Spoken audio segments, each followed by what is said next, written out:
Assalamualaikum warahmatullahi wabarakatuh. Nama saya Alif Gumlar Syah Muslim dari kelas TI 2D dengan NPM 2206601216161. Saya akan menjelaskan tentang memori komputer. Pengertian memori komputer. Memori komputer adalah perangkat keras atau hardware yang digunakan untuk menyimpan data berupa informasi atau instruksi yang bersifat sementara maupun permanen. Memori merupakan kumpulan dari storage unit yang menyimpan data binary dalam bentuk bit. Setiap blok memori terdiri dari sejumlah kecil komponen. Bagian-bagian kecil ini disebut dengan sel. Memori berada di dalam Central Processing Unit atau CPU. Memori menjadi komponen paling penting untuk mengoperasikan perangkat komputer.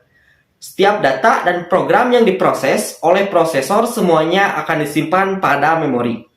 Data yang bersifat sementara akan hilang secara otomatis jika perangkat dimatikan. Sedangkan data yang bersifat permanen akan tetap ada sekalipun aliran listrik dimatikan. Nah, adapun fungsi memori komputer.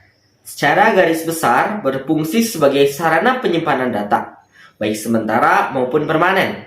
Adapun fungsi lain dari memori yaitu 1. Menyimpan data dari perangkat input hingga dikirimkan ke Arithmetic Logical Unit atau ALU.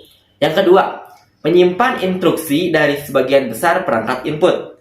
Yang ketiga, sebagai media penyimpanan berkas penting yang berhubungan dengan operating system.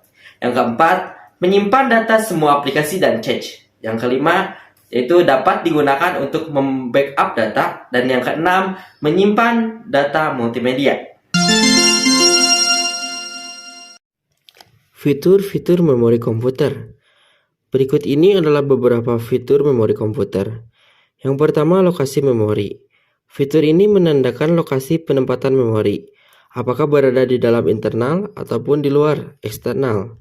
Memori internal disebut juga memori utama, karena tertanam dalam komputer memori, misalnya memori utama, cache, dan register.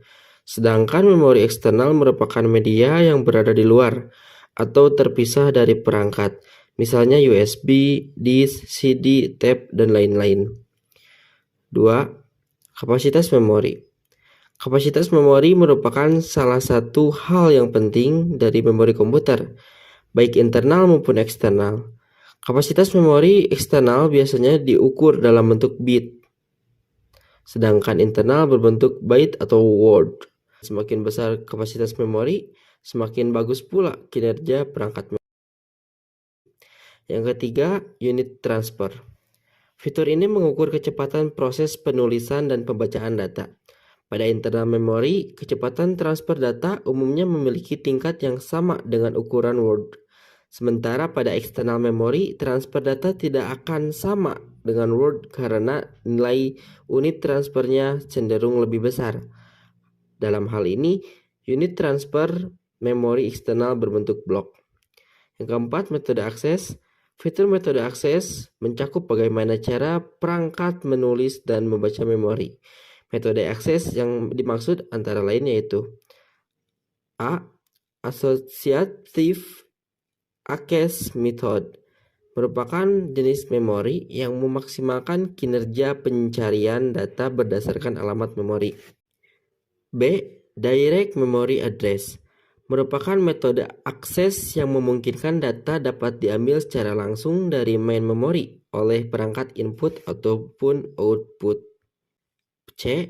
Random Access Method merupakan metode yang memungkinkan akses data pada memori dilakukan secara acak.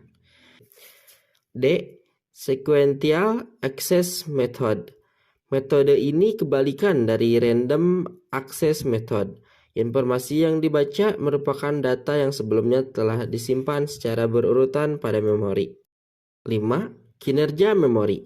Secara umum, kinerja memori dibagi menjadi 3 bagian, yaitu diantaranya A. Transfer rate merupakan kecepatan transfer data untuk mengirimkan memori ke perangkat eksternal atau internal memori maupun sebaliknya. B. Memory cycle time. Total waktu yang diperlukan dalam mengakses blok pertama sebelum akses kedua dilakukan. C. Access time. Pada RAM, access time merupakan gambaran total waktu dalam proses membaca atau menulis data yang nantinya dikirimkan menuju memori. Sifat memori. Fitur ini mewakili perilaku fisik memori, sebut saja volatil dan non-volatil memori. Memori volatil memerlukan daya untuk menyimpan data, contohnya adalah RAM. Sedangkan memori non-volatil menyimpan data secara permanen tanpa memerlukan daya listrik, contohnya adalah ROM. Selanjutnya ada jenis-jenis memori. Memori dibagi menjadi memori primer ataupun internal dan memori sekunder atau memori eksternal. Perbedaan keduanya terletak pada bentuknya, namun ada indikator lain yang menjadi pembeda keduanya, yaitu yang pertama, letak memori.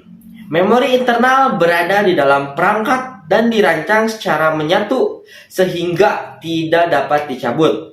Sementara itu, memori eksternal berada di luar perangkat dan dapat dicabut dari perangkat atau removable. Yang kedua, kemudahan saat pemindahan data. Penyimpanan internal telah dipasang konfigurasi keamanan sehingga lebih sulit melakukan tugas komputasi data atau memindahkan dan menghapus data. Konfigurasi keamanan ini tidak tersedia pada memori eksternal, sehingga data lebih mudah dipindahkan dan dimodifikasi.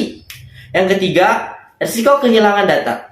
Data di memori internal lebih mudah hilang, karena sistem bisa saja menghapusnya sewaktu-waktu. Sementara itu, data di memori eksternal tidak terikat pada sistem perangkat, sehingga tidak mudah hilang ataupun rusak. Masuk ke pembahasan internal memory atau memori primer. Memori primer adalah jenis yang digunakan untuk menyimpan data ketika prosesor menggunakan program secara aktif. Dengan kata lain, jenis satu ini merupakan memori utama sistem operasi yang berinteraksi secara langsung dalam CPU, cache, dan auxiliary. Contoh memori primer diantaranya yaitu RAM. RAM adalah singkatan dari Random Access Memory. RAM merupakan salah satu memori primer atau memori utama yang dapat diakses langsung oleh CPU secara cepat. RAM adalah sistem memori yang mampu mencadangkan semua data dalam jangka waktu tertentu. RAM dapat menyimpan data tanpa harus menggunakan daya lantaran terhubung dengan program sistem komputer. Namun, RAM sering disebut sebagai memori jangka pendek. RAM sendiri tergolong sebagai memori volatil, sehingga data yang ada di dalamnya bisa hilang jika aliran listrik dimatikan. Oleh sebab itu, perangkat ini sering disebut sebagai media penyimpanan data sementara. RAM sendiri terbagi menjadi dua jenis, yaitu RAM dinamik dan RAM statik. Yang kedua ada ROM. ROM atau Read Only Memory adalah sistem memori yang mampu menyimpan data secara permanen. Ketika daya mati, ROM tidak akan kehilangan datanya. ROM biasanya berbentuk chip dan dipasang di dekat motherboard dan papan sirkuit. Tujuannya untuk mengatur input dan output dalam sistem manajemen data dasar, serta membaca dan menulis ke perangkat. ROM menyediakan instruksi yang diperlukan tentang cara perangkat saling terhubung dengan komponen lainnya. ROM biasanya digunakan sebagai firmware. Firmware sendiri adalah sekumpulan program yang ditanamkan ke dalam mekanisme perangkat keras komputer. Sama halnya dengan RAM, perangkat ini dapat diakses secara langsung oleh CPU dan termasuk memori utama. Namun, ROM memiliki sifat non-volatil, sehingga data akan tetap tersimpan meski tidak ada daya sekalipun. Sebagai memori read-only, data ROM hanya dapat dibaca alias tidak dapat dimodifikasi. Nah, itu dia pembahasan tentang memori utama atau memori primer. Selanjutnya yaitu memori sekunder atau memori eksternal.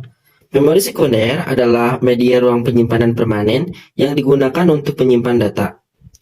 Jenis satu ini lebih dikenal dengan sebutan memori eksternal karena tidak diakses secara langsung oleh CPU. Meski harganya relatif lebih murah dan mampu menyimpan data dalam waktu panjang, namun memori ini umumnya lebih lambat daripada memori primer. Berikut ini adalah beberapa contohnya. Berikut adalah jenis-jenis dari external memory. Yang pertama ada compact disk atau CD. Compact disk atau lebih dikenal dengan singkatan CD merupakan perangkat yang digunakan untuk menyimpan dan membackup data. Sama halnya penyimpanan lainnya, CD mampu menyimpan data seperti video, audio, dokumen, US, dan lain sebagainya. Pada prosesnya, data CD dapat ditulis dan dibaca menggunakan sinar laser. Sebuah CD dapat memiliki kapasitas penyimpanan hingga 700 MB. Yang kedua ada Digital Versatile Disk atau DVD, yang merupakan teknologi penyimpanan yang lebih baru daripada CD. Penyimpanannya lebih besar, yaitu mencapai 4,7 GB. Yang ketiga ada disket atau floppy disk. Disket merupakan media penyimpanan eksternal dengan cakram tipis magnetis di dalamnya. Cakram itu memiliki cover plastik yang hampir berbentuk persegi. Kapasitas penyimpanannya hanya 1,44 MB, sangat kecil untuk saat ini. Lagi pula, akan sangat sulit menemukan komputer yang masih punya pembaca disket di CPU-nya. Saat ini, disket mungkin lebih cocok jadi barang koleksi saja. Yang keempat ada hard disk drive atau HDD. Lebih populer dengan sebutan hard disk, merupakan media penyimpanan eksternal dengan cakram keras. HDD telah digunakan sebagai perangkat penyimpanan internal maupun eksternal dalam jangka waktu yang lama. Saat ini pun penggunaan HDD masih banyak yang memakai, khususnya di komputer dan laptop. Jenis memori eksternal satu ini memiliki kapasitas maksimal yang besar. Yang kelima ada SSD atau Solid State Drive, yang merupakan media penyimpanan yang tergolong lebih kekinian. Berbeda dengan HDD, SSD tidak lagi menggunakan kepingan atau piringan. SSD menggunakan rangkaian sirkuit elektronik yang dapat menyimpan data secara terus-menerus. SSD juga menawarkan kecepatan transfer data atau read-write yang lebih besar daripada HDD.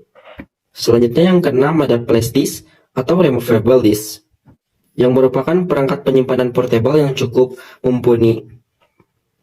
Jika pada dulu umumnya orang-orang memakai flash disk untuk laptop atau komputer, sekarang sudah ada flash disk OTG yang bisa langsung terhubung ke smartphone. Yang terakhir, yang ketujuh, yaitu kartu memori.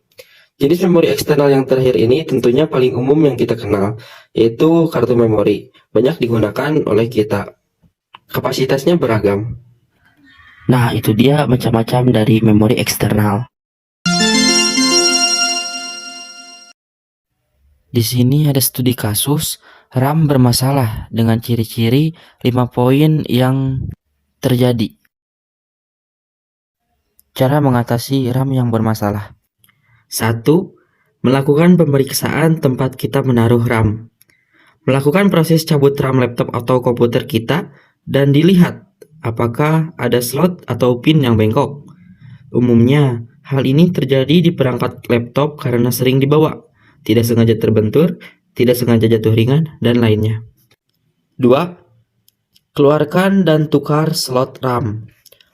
Cara kedua yang dapat kita lakukan adalah mencoba menukar RAM slot 1 dan slot 2 untuk melihat apakah RAM kita dapat bekerja.